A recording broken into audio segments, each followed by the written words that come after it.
I never imagined I would be speaking to a man who confessed to more murders than any serial killer in U.S. history. But when Jillian Lauren started decoding cold case files alongside Texas Ranger James Holland, the name Samuel Little kept surfacing. Little, a drifter and former boxer turned murderer, admitted to strangling at least 93 women between 1970 and 2005. His words shockingly confirmed in over 60 cases. What made Little's confessions extraordinary was his remarkable gift. He drew haunting portraits of his victims from memory, releasing them to the FBI and reigniting investigations on unsolved cases. These drawings sparked name-by-name identifications and led to emotional reunions between families and long-lost justice. As we relive my journey tracing his chilling path, from Georgia roots to West Coast alleyways, this story transforms statistics into names and faceless ghosts into real women with histories and dreams. So if you think you've heard it all, you haven't. Hit follow on your favorite platform and leave us a comment, because the next story might just change the way you see everything. Don't miss a single twisted turn. Chapter 1. The Drifter in the Shadows. When the arrest report hit my desk in 2012, the name didn't jump out. Samuel Little, another aging black man with a string of petty crimes and a long trail of forgotten warrants. To most in the justice system, he was a ghost drifting through America's underbelly. No permanent address, no bank accounts, and no obvious ties to any community. But something about this arrest in a Kentucky homeless shelter caught the attention of Texas Ranger James Holland, and eventually, mine. Samuel Little had been picked up on a narcotics charge. Just another addict in the system, they thought. But when his fingerprints were run through the FBI's database, they pinged something bigger. 3 cold cases from the late 1980s, all women strangled to death in Los Angeles. That's when the system finally woke up. That's when the man who had once escaped justice over and over again began to speak. At the time, Little was 72 years old. He had liver disease, he was tired, and he was ready to talk. When I first heard about the interviews, I assumed it was another jailhouse confession, partly real, mostly performance. But Ranger Holland believed otherwise. He wasn't just listening to a man confess. He was watching a man reconstruct decades of murder from pure memory. No files, no prompts, no photographs, just details. Minuscule, intimate, and horrifying. Little didn't just recall the women he killed. He described them. Skin tones, hairstyles, what they wore, where he left their bodies, what cities he met them in, and sometimes even what they said before they died. Then came the drawings. Samuel Little began sketching their faces, portraits in colored pencil, one after another. As an investigative journalist specializing in unsolved murders and forensic reconstruction, I had seen my share of courtroom exhibits, but these sketches were different. These were the faces of women who had disappeared from every trace of public memory. Their families never got answers. Police reports had gone cold, and now, decades later, their killer was giving them back their identities, one haunting portrait at a time. But it was never about closure. Not for him, not even for justice. Samuel Little seemed to enjoy it. In 2013, he was convicted of 3 murders: Guadalupe Apodaca, Audrey Nelson, and Carol Alford, all strangled in Los Angeles between 1987 and 1989. The evidence was strong: DNA, cold case files, and witness testimony. But no one expected what would happen next. After his life sentence, Little kept talking. From his prison cell, he began to confess to more murders. At first, it sounded like he was making things up, trying to gain attention or manipulate the system. But the details matched open cases. In some instances, he provided information that had never been released publicly, like the location of a motel, the name of a gas station, a nickname the victim used. And over time, law enforcement confirmed what we all feared. Samuel Little wasn't exaggerating. He had killed at least 93 women across 19 states. He targeted women who were on the margins, sex workers, drug users, runaways, and women of color. People society didn't look for. Victims who slipped through the cracks. That was his method, and it worked. I began my own investigation in late 2018 when the FBI released a public statement calling Little the most prolific serial killer in U.S. history. They published 16 of his sketches online, hoping families would recognize the faces. Within weeks, tips started flooding in. Families saw their sisters, their mothers, their missing cousins, people they hadn't heard from in 20, even 30 years. One of the most haunting stories came from Macon, Georgia. A woman named Deborah McCall had gone missing in 1977. Her family never stopped looking, but the case went cold, like so many others. Then, in 2019, her sister saw a sketch. Vivid green eyes, a high bun, and a sad half-smile. "That's her," she whispered. "That's my sister." It wasn't just one case. It was dozens. Women from Florida, Ohio, Arkansas, Texas, Nevada, Mississippi, all remembered now because the man who ended their lives couldn't forget their faces. And yet, despite the attention, the press, and the breakthroughs, a dark question lingered. Why did it take so long? Samuel Little had been arrested more than 100 times. He had been charged with 8 murders before his 2012 arrest. Charges that were later dropped due to lack of evidence, unreliable witnesses, or poor prosecution. How does someone murder nearly 100 people and avoid justice for 4 decades? The answer, chillingly, lies in the invisibility of his victims. Little knew the system. He knew which women society didn't protect, and he relied on that. When you kill someone who has no fixed address, no family reporting them missing, and no police force with the resources to investigate a nameless body in an alley, you don't need to hide. You just keep moving. He would drift from town to town in his car, boxing at underground gyms, stealing, living in halfway homes. He was never entirely off the grid, but never fully visible either. Law enforcement agencies rarely communicated across state lines, especially in the 1970s and 80s. He exploited those gaps with deadly precision. By 2020, the FBI had confirmed over 60 of his confessions, and they believed every one of the 93 was real. That made Samuel Little the most prolific serial killer in modern American history, and he was proud of it. During one taped interview, Holland asked Little why he never used a weapon. Little chuckled. Strangulation, he said, was more personal, more intimate. He saw himself as an artist, not just with his hands, but with his crimes. Each killing was a canvas, each victim a memory etched into his mind, until he could sit down, decades later, and recreate their face like a memory frozen in time. I watched all 700-plus hours of those interviews. I studied every sketch. I spoke to law enforcement in 5 states. I met with families who finally had names to bury, gravestones to mark, and voices to mourn. But none of this happened until a tired old man in a cell decided it was time to tell his story. And I couldn't help but ask myself, what if he had never drawn? What if no one had listened? Chapter 2. The Women We Forgot. The deeper I went into Samuel Little's case, the more I realized his crimes weren't just about a man. They were about a system. A system that decided some lives were worth remembering and others were not. The majority of Little's victims were women of color. Many struggled with addiction. Some were sex workers. Others were simply poor, alone, or dealing with mental health issues. They were people who existed in the margins, outside of headlines, outside of privilege, outside of protection.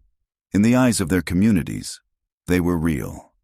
But to the criminal justice system, they were whispers, afterthoughts. That's exactly what Samuel Little counted on. From the late 1970s through the early 2000s, Little moved freely through more than a dozen states. He had no fixed address. He slept in his car or cheap motels. Sometimes he stayed in halfway houses or with strangers he'd met in bars. He didn't need to hide. He chose women no one would chase. When you look at the victim list, a disturbing pattern emerges. There's Rose Evans, 32, murdered in Cleveland in 1991. Her body was dumped in an empty lot behind an abandoned factory. She had no next of kin to speak of. There's Denise Christie Brothers, found in Odessa, Texas, in 1994.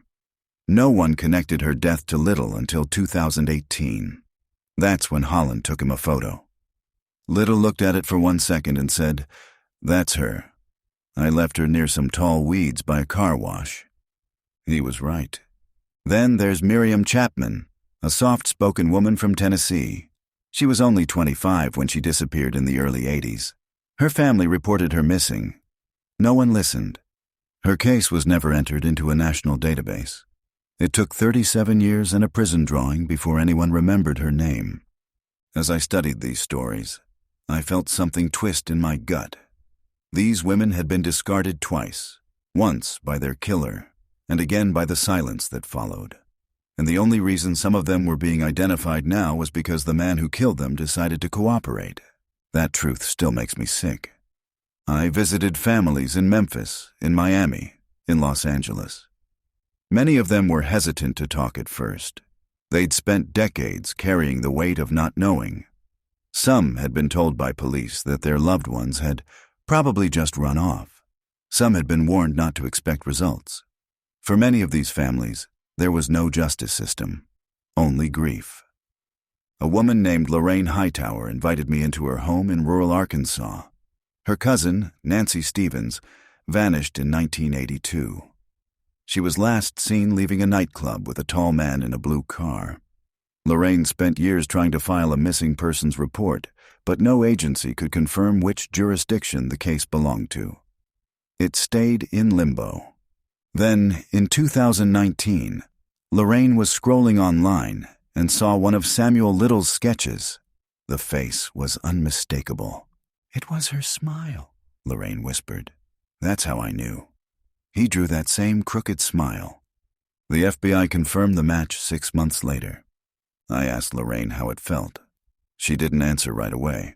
She looked at the sketch and shook her head. "I'm grateful," she finally said, "but I shouldn't have had to wait on her killer to remember her." Those words stayed with me. So did the faces. There's a strange intimacy to Little's portraits. They're not rough or grotesque. They're tender, careful, each one rendered in soft-colored pencil, greens, blues, pale pinks, maroons. Some women wear earrings, some have lipstick, some wear hats or scarves. Little claimed he drew them from memory, but the accuracy is chilling. In dozens of cases, family members confirmed it was their relative within seconds. And yet, many of these portraits still remain unmatched.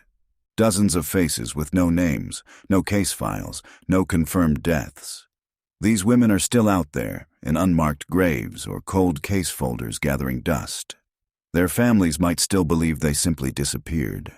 Some might not even know they're gone. That's the true horror of Samuel Little's crimes. He didn't just kill, he erased. He preyed on women who had already been forgotten by systems designed to protect them. And in doing so, he forced America to confront a brutal truth. Not all victims are treated equally. Even now, in 2025, the FBI is still asking the public to help identify the remaining women. His confessions were verified in over 60 cases, but more than 30 remain open.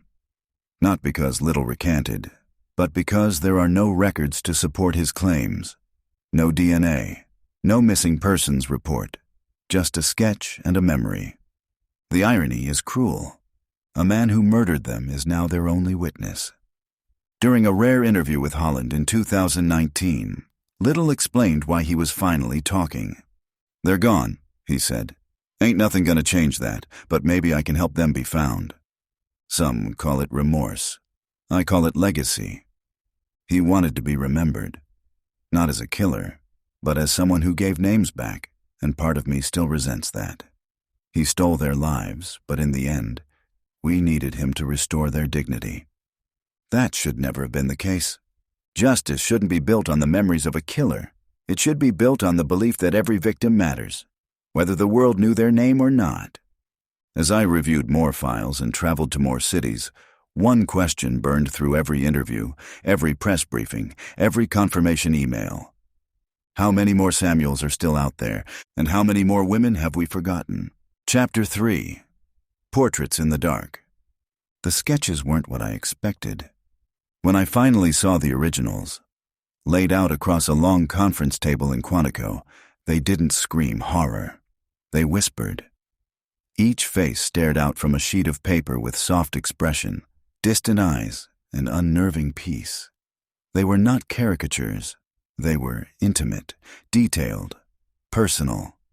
Samuel Little drew from memory, but what lived in his mind was clearer than most police reports. He shaded hair with care. He blended lip color. He gave these women the kind of attention he likely never gave them in life. And somehow, decades later, he could remember it all. The portraits, dozens of them, were arranged in chronological clusters by the FBI. California women in one section, Texas and Florida in another. Unmatched faces on a separate board marked unknown. Each one a haunting plea for recognition. And people responded. In the days after the FBI released 16 of those sketches to the public, their website flooded with traffic. Tips came in from everywhere. Some led to dead ends, but others cracked cold cases wide open. One of the first confirmed matches was Rosie Hill, murdered in 1982 in Marion County, Florida.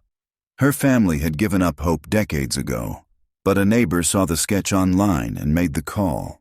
Then came Linda Alford, last seen in Louisiana in 1981. Her sister instantly recognized her portrait. They'd both worked at a diner off Interstate 10. Linda disappeared after a late shift. For years, her family thought she'd run away. But Samuel Little remembered her. She had gold hoop earrings, he said, and wore bright yellow nail polish. That matched the morgue photo perfectly. Little's memory was sharp, eerily so. He didn't just draw faces. He recalled the settings, the smells, the weather. In one case, he remembered a woman from Atlanta who had a stutter and wore a broken heel.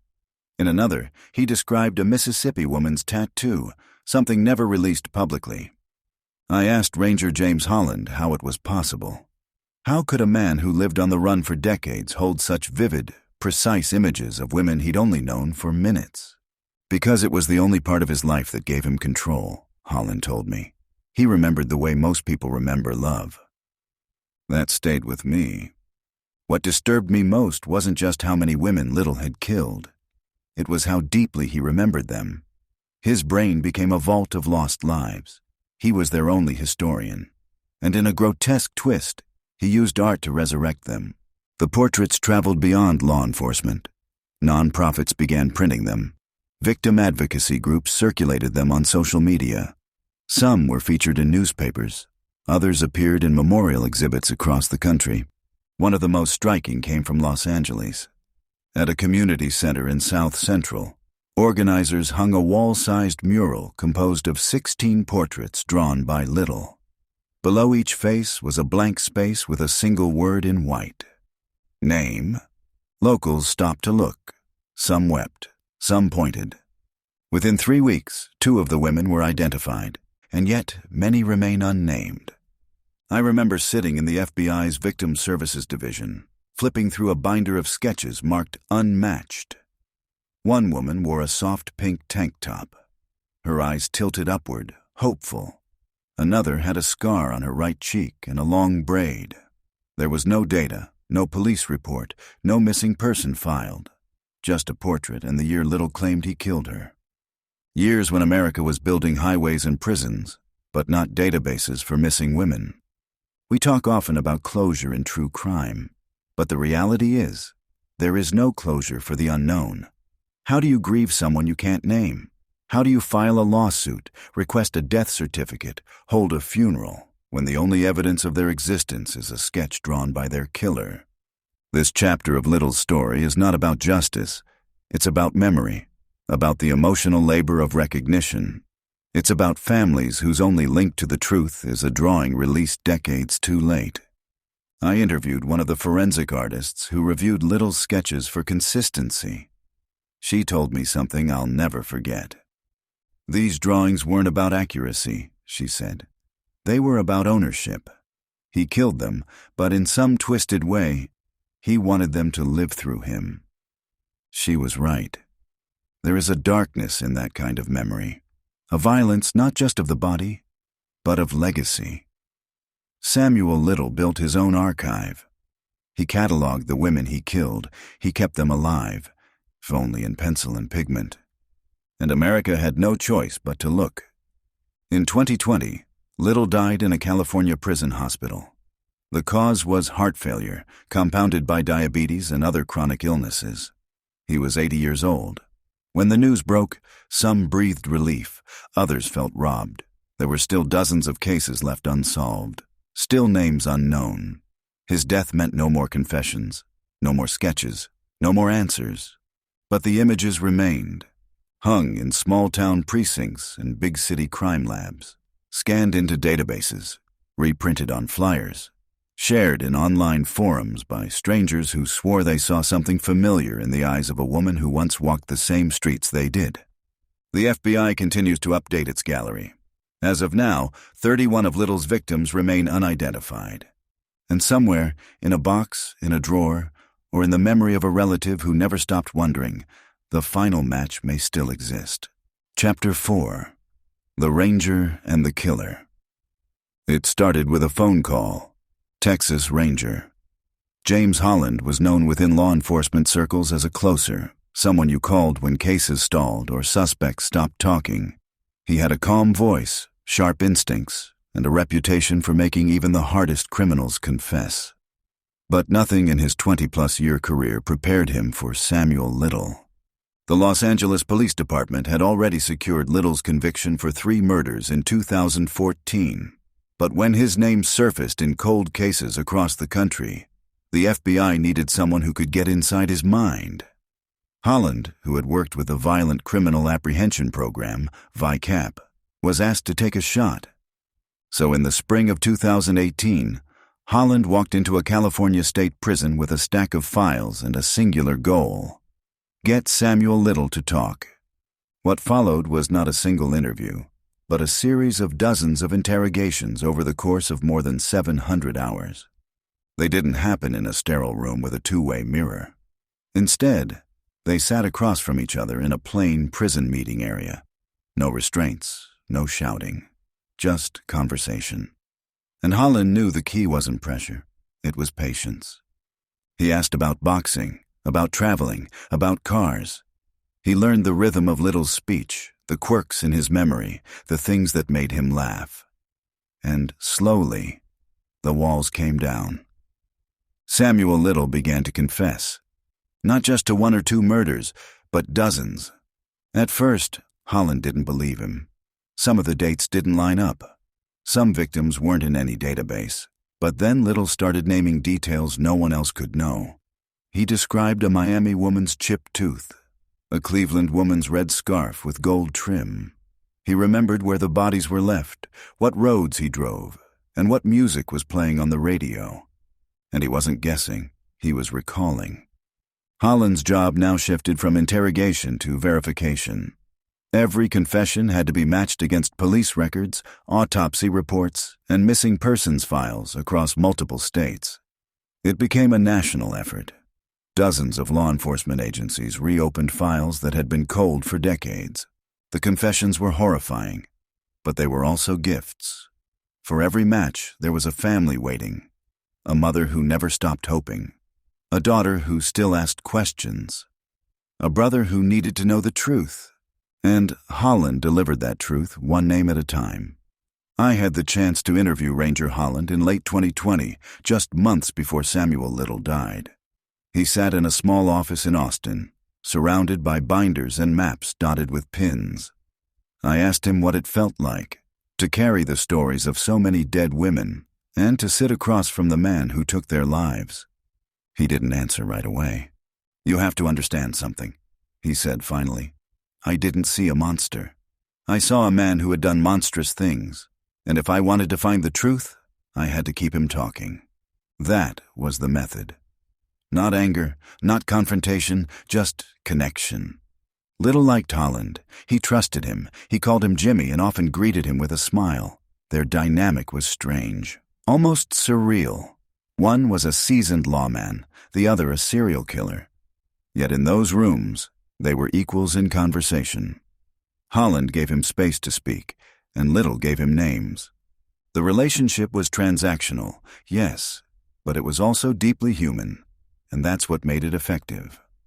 Over time, Holland began to notice patterns, not just in the killings, but in Little's psychology. He didn't stalk his victims. He didn't break into homes. He targeted women who were alone, vulnerable, often high or desperate for a ride. And then he charmed them. He'd make them feel safe, offer them a place to stay or a meal.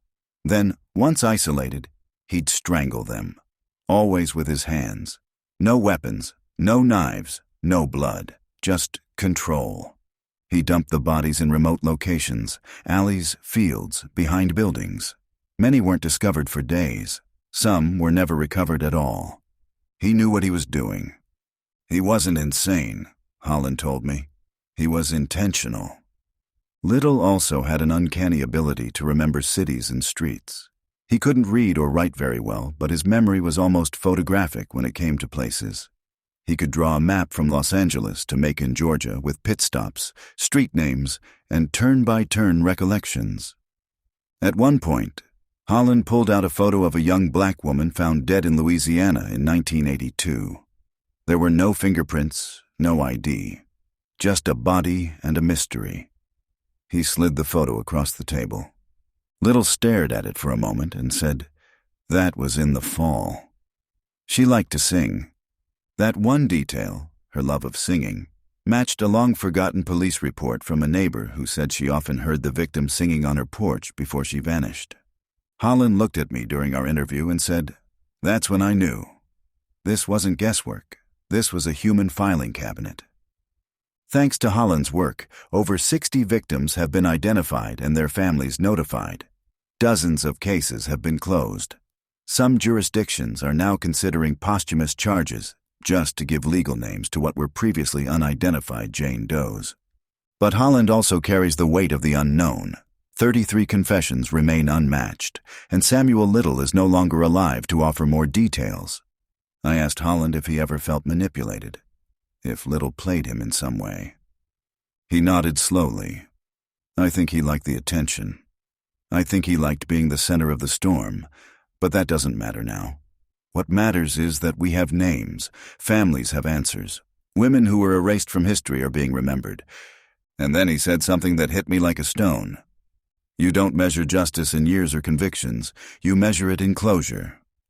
As I left his office, I passed a wall with photographs, victim IDs, mugshots, Little's own sketches. It looked like a memorial, a battlefield of faces who had waited too long to be seen. At the center, tacked to a pinboard, was a quote, "The dead cannot cry out for justice. It is the duty of the living to do so for them." Ranger James Holland did just that. Chapter 5. The Bodies He Left Behind. They turned up in drainage ditches, in alleyways behind nightclubs, in the brush beside lonely highways. Some were found behind abandoned buildings, curled beneath overpasses, or sunk in marshland where the water covered everything but a shoe or a strand of hair. The bodies Samuel Little left behind were never meant to be found, and even when they were, they rarely told the full story. Many had no identification, no known relatives, no missing persons report ever filed. Some were listed under Jane Doe numbers that sat in coroner files for decades, gathering dust, fading into obscurity. For most of his victims, the only real trace of their lives was the violence that ended them. But for Little, that was the point. He knew how to pick victims who wouldn't make the news. He didn't care if they had families. He cared if anyone would fight for them. And most of the time, no one did. I visited several sites where bodies had been found, not out of morbid curiosity, but because I needed to see it, to feel the geography, to understand how a man could kill in plain sight for 4 decades without being stopped. In Cincinnati, I stood beside the now-defunct Lincoln Heights Motel. It was here, in 1984, that a woman's body was discovered behind a row of dumpsters. At the time, police listed it as an overdose. No autopsy was performed. But years later, Little recalled her vividly. She had a gap in her teeth and wore a blue dress. I met her at the club around the corner. When they exhumed her body in 2019, the coroner determined the cause of death was strangulation, not overdose. In Las Vegas, I followed the trail of Jane Doe number 9, a black woman in her mid-20s found in the desert in 1993. She had been there long enough that only her bones remained. Little described her as quiet and kind. He said she wanted to leave town. He offered her a ride. She never made it out of the state. And in Jackson, Mississippi, a community member took me to a wooded stretch off a forgotten road near the old I-20 bypass. That's where they found her, he said quietly. A teenager. Nobody knew her name. Little remembered her, though. She wore green shorts and a white t-shirt. She told him she had just turned 16. She's still unidentified. What haunted me most wasn't the method of the murders. It was the distance between life and death. These weren't high-speed chases or shootouts. These were slow, deliberate killings carried out in cars or alleys, often in complete silence. And the silence continued long after. Police departments in the 70s, 80s, and even 90s were under-resourced when it came to missing adults, especially women of color or those involved in drugs or sex work. The assumption was often, she'll come back, she moved on, or she wasn't worth the paperwork. Even when bodies were found, many weren't linked to active cases. Without consistent national databases, without forensic technology, and without institutional pressure to pursue every lead, many departments quietly closed the books. And Samuel Little kept moving. He told Holland that his favorite cities to hunt in were Miami, Los Angeles, and New Orleans, places with high transients, big nightlife scenes, and overworked detectives. Too much noise, he said. Nobody notices when one girl goes quiet. In a taped interview, he described how he watched their eyes while he strangled them. It was like a TV turning off, he said, staring straight ahead. Like the lights going out in a room. That sentence broke something in me. Because behind every one of those turned-off eyes was a history. A birthday, a laugh, a nickname. A mother who used to braid her hair. A child she may have left behind. And yet, in those dark corners of America, their deaths weren't investigated as losses. They were written off as lifestyle consequences. Only now, decades later, are we putting their names back on the record. In 2019, the FBI created an interactive gallery of Samuel Little's sketches, linking confirmed victims with real names, photos, and confession details.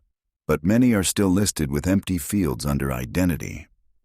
A forensic anthropologist I spoke with in Tennessee told me that several of the victims' remains are still unidentified because of something both tragic and simple.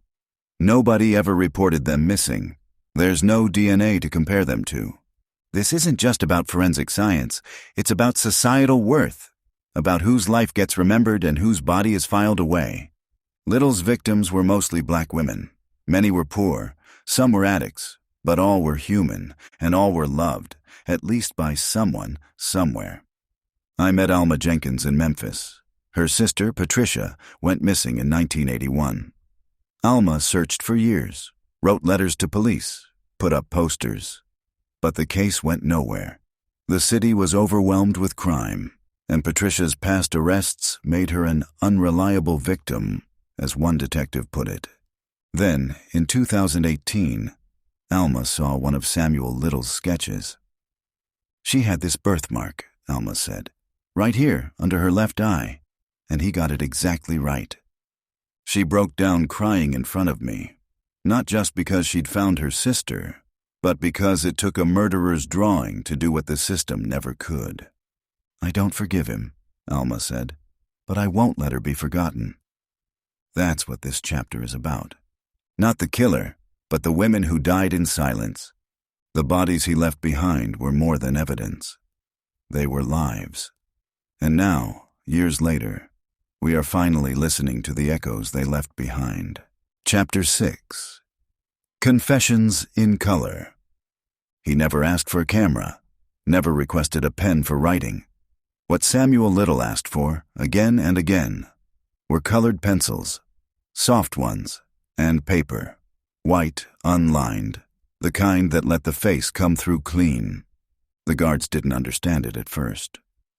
Why would a convicted killer serving life sentences want to draw?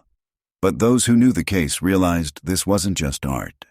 These were confessions, portraits in color, murder in memory. By the time Little died in 2020, he had completed nearly 50 sketches of women he claimed to have killed. The FBI released 16 in early 2019, hoping to match them to open cases. More followed, carefully released, slowly cataloged, and in some cases, paired with newly discovered evidence. Each drawing was detailed in a way no crime scene photo ever could be. His women had personality. Arched brows, carefully shaded lipstick, textured curls or long flowing hair. Some had gold necklaces, others wore hoop earrings. A few had soft blurred smiles that seemed to drift just off the page. They weren't forensic composites. They were memorials, shaped by the hand of the man who killed them. It was one of the most disturbing contradictions I've ever seen. I spoke with an FBI analyst in charge of the project. She said these drawings were accurate in ways that shocked us. We cross-checked dozens with old DMV photos, school portraits, even family scrapbooks. He remembered the color of their nails, their freckles, the eyeliner they used. I asked how that was possible. Her answer was clinical but chilling. He studied them, not like a lover, like a hunter. Every feature mattered. Little claimed he could recall each woman's face as clearly as if she were still sitting in front of him. When asked how he remembered their features after decades, he replied, "Because I was the last person to see them alive." There was no remorse in his tone. These weren't just sketches. They were trophies, frozen in color. And by drawing them, Little did something most serial killers never attempt. He created a visual archive of his own guilt. But it was more than that. Drawing gave him power. In prison, Samuel Little had no control. He was shackled by age, illness, and confinement. But through his drawings, he was once again the one directing the story, choosing which face to draw, which eyes to shade, which women to remember. And America was forced to look. The FBI gallery became one of the most viewed pages in the Bureau's digital history. Victims' families began scanning the sketches for familiar cheekbones, for childhood jewelry, for the subtle slope of a jawline. Social media users shared them with captions like, "I think this might be my cousin," or, "She looks like someone I used to know." In some cases, the drawings sparked new leads. In others, they deepened the tragedy. People learned, after decades of wondering, that their sister, their aunt, their mother hadn't run away. She had been murdered, quietly, forgotten. Until now. Little's confessions weren't always reliable. He occasionally gave incorrect dates or got cities mixed up, but the faces never changed. Once he drew a woman, that image stayed with him. And when investigators compared those images to their cold case photos, the resemblance was often undeniable. Some officials questioned his motives. Was this a game, a final manipulation, a way to claim fame before death? Possibly, but for the families of the victims, it didn't matter why he drew. What mattered was that someone finally said, "Here she is." I visited one of those families outside Baton Rouge. The woman's name was Monica Joyner. She'd been missing since 1981. Her sister, Claudia, spent years thinking Monica had simply left the state. She had a troubled past, and the police never treated her case with urgency. Then, in 2019, Claudia saw a sketch on the news. "She had this tiny mole just above her lip. Nobody ever noticed it but me. And when I saw the drawing, it was there." Monica had been buried in a county grave under the name Unidentified Female Number 327. It took 38 years for someone to call her by name again. Claudia didn't forgive Little. She called him a monster with crayons. But she brought the portrait home and placed it beside Monica's high school graduation photo. "I don't care who drew it," she said. "It's the only picture I have of her as an adult." That sentiment echoed across states and families. These sketches, as unsettling as their origin was, became the closest thing many had to closure. Some families even printed them on memorial programs. Others had them framed. The art itself became part of the legacy. A few museums and educational institutions expressed interest in exhibiting the drawings, not to glorify Little, but to expose the hidden lives of his victims. A traveling exhibit was proposed, tentatively titled Faces of the Forgotten. Whether it ever comes to life is still uncertain, but even without a formal gallery, the images circulate. They appear in documentaries, on podcasts, in books like this one, because they demand attention. And that's the deepest irony of all. Samuel Little, who spent a lifetime targeting women no one would notice, has now ensured that millions have seen their faces. Their eyes stare back at us from posters, from websites, from news broadcasts. And with each new recognition, one more woman is brought out of the shadows. Not because the system found her, because her killer couldn't forget her. Chapter 7. Silence No More. When news broke that Samuel Little had died in December 2020, there was no great public mourning, no headlines calling for mercy, no candlelight vigils. There was only a quiet, collective exhale, one last breath held by the families of the women he took, finally released.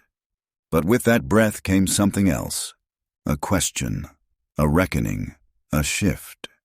Because the truth was now undeniable. America's most prolific serial killer didn't stalk suburbs or wealthy neighborhoods. He drifted through communities where black and brown women disappeared without headlines, where poverty, addiction, and sex work meant fewer people came looking, where cases went cold not because the killer was clever, but because the system was indifferent. And for nearly 4 decades, no one stopped him. Samuel Little's death marked the end of a man, but it also marked the beginning of something far more important, a national reckoning with how we measure whose life matters. I sat down with Ranger James Holland one last time in early 2021. He looked older, the lines around his eyes deeper, the weight of nearly 100 stories written across his face. He was still working cold cases tied to Little, still making calls to families, still trying to fill in the blanks. "I thought it would feel like closure," he said. "But it doesn't, because there are women we never found, faces we still haven't matched, stories no one told." The FBI still lists at least 31 victims drawn by Little whose names remain unknown. Their faces stare out from digital archives, their timelines marked only by year unknown or location unclear. But the silence that once surrounded them has cracked. Because now people are paying attention. Nonprofit groups have formed to identify Jane Does using forensic genealogy and familial DNA. Crime analysts are connecting timelines across jurisdictions. Artists are reconstructing aging composites based on Little's sketches.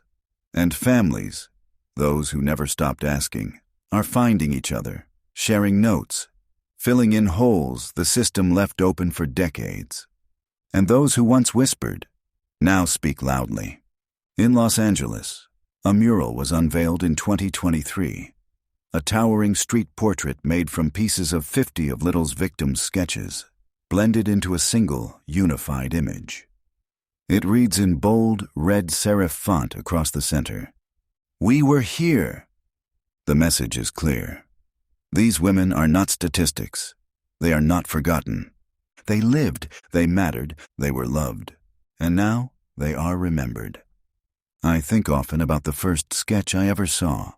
A woman in a maroon top, her eyes tilted slightly downward, her lips parted just enough to suggest a story unfinished. I never found her name. She remains in the unknown file. But I see her every time I write, every time I speak to a family, every time I push for a file to be reopened. She, and women like her, are the reason this story matters. Because justice isn't just about convictions. It's about memory. It's about making sure the next time a woman disappears, her life isn't measured by what she did or what mistakes she made, but by the fact that she existed at all. Samuel Little didn't win. He didn't disappear into the shadows, forgotten and faceless. He died with the world watching.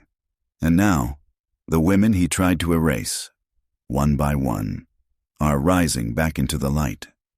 This story isn't just about a killer. It's about silence broken. It's about lives reclaimed. It's about us. Because when the system forgets, we must remember. And when the voices fade, we must be the echo.